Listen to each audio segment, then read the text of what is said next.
Hello friends, today we are using the dynamic programming to solve the linear programming problem. As we already know that the dynamic programming is a recursive optimization approach. So how the dynamic programming can be used to solve the linear programming problem? Let's see. The first problem describes the type of multiplicative separable return function and single additive constant.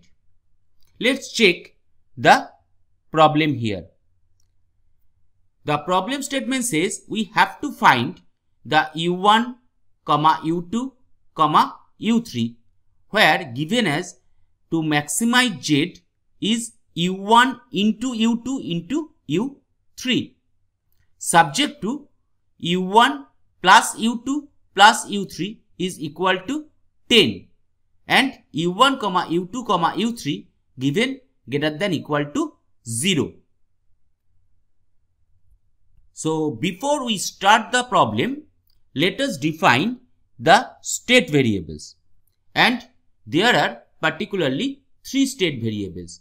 Those are x, j denoted by, and j is equal to 1, 2, 3 because we have 3 state variables u1, u2 and u3, such that we are defining x3 is equal to u1 plus u2 plus u3, that is equal to 10. That means that is given, and it is at stage 3.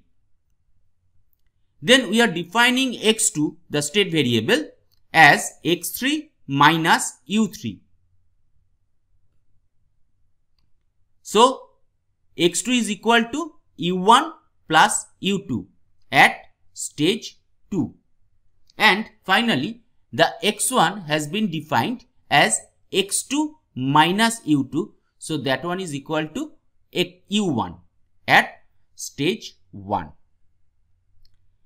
So we have to find out the maximum value of z for any feasible value of state variables.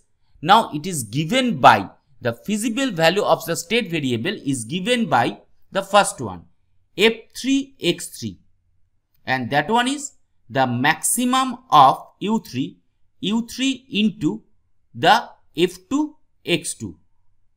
Then f2 x2 is given by the maximum of u2 into f1 x1, and f1 x1 is given by only the u1, and already we know that u1 is equal to x2 minus u2. Hence, how to find out? The first one, f2 x2, that is given by maximum of u2. So u2 into x2 minus u2. Already we know that f2 x2 is equal to maximum of u2 and u2 into f1 x1. So f1 x1 has been found out, that is x2 minus u2. So we are writing here in place of f1 x1, that is x2 minus u2. So after multiplication we are getting that is maximum of u2 into x2 minus u2 square.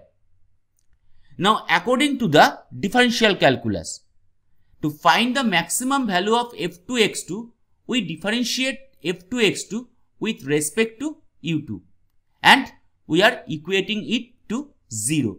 Then ddu2 of f2 x2 is equal to, after differentiation we are getting that is u2, that becomes ddu2 of u2 is equal to 1. So that is x2 minus 2 of u2, and that one is equal to 0. So we may get the result of u2 as x2 upon 2. Now we are using the Bellman's principle of optimality. And what the Bellman's principle of optimality says? The optimal policy must be one such that regardless of how a particular stage is reached, all later decisions proceeding from that stage must be optimal. So what we have to do? That means we are getting f2x2 is equal to x2 by 2 into x2. How? Because already we have that f2x2 is equal to here u2 into x2 minus u2 square. So u2 is equal to x2 divided by 2. So we are putting the value here and getting x2 by 2 into x2 minus x2 by 2 whole square, where u2 is equal to x2 by 2. So after multiplication we are getting x2 whole square by 2 minus x2 square by 4, or the final result is f2x2 is equal to x2 square by 4. Now we are proceeding to the f3x3.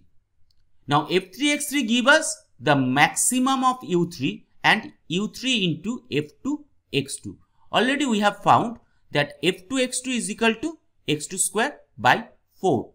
So we are writing it here, that is maximum of u3 is equal to u3 into x2 square by 4.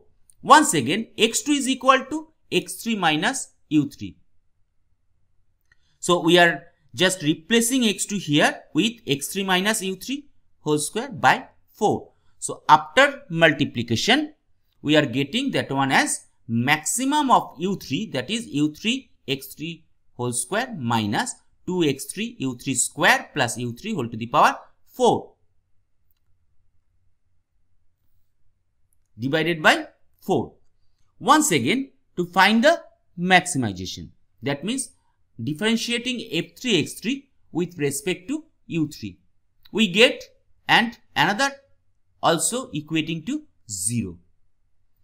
So after that, the differentiation, we are getting the result as, now that is 1 by 4 of u3 into 2 into x3 minus u3 into minus 1 plus x3 minus u3 whole square. Just you can check from here, that one. So we are proceeding with the UV method to find out the differentiation. So x3 minus u3 into minus 2u3 plus x3 minus u3 is equal to 0 from that calculation. And finally we are getting x3 minus u3 into x3 minus 3u3 is equal to 0. So from that calculation, from that equation, we can find out u3 is equal to x3 or u3 is equal to x3 upon 3. Now either u3 is equal to x3, which is trivial. So as u1 plus u2 plus u3 is equal to x3, already we can check it from the very first. That means already we have the state variable x3 is equal to u1 plus u2 plus u3. So we are once again returning to the calculation. So that one is u3 is equal to x3, which is trivial, that is u1 plus u2 plus u3 is equal to x3. Or we have u3 is equal to x3 by 3. So u3 is equal to 10 by 3, as x3 is equal to u1 plus u2 plus u3 is equal to 10. So u3 is equal to 10 by 3. Then we are trying to find out the value of u2. Now u2 is equal to x2 by 2. Now x2 is equal to x3 minus u3 by 2. So x3 is equal to 10, u3 is equal to 10 by 3. So the result is we are getting for u2, that is equal to 10 by 3. And finally for u1, u1 is equal to x2 minus u2. And u2 is equal to x2 upon 2. So we can say that one 2 of u2 minus u2, or finally the u2.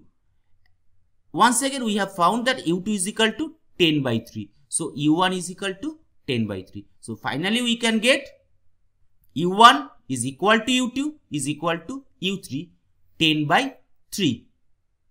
So what is the result? We have to find out the maximization of z, and that one u1 into u2 into u3. So that is 10 by 3 whole cube, or the final result is 1000 by 27. So that is the way how we can use the dynamic programming, that means the recursive optimization approach, to solve the linear programming.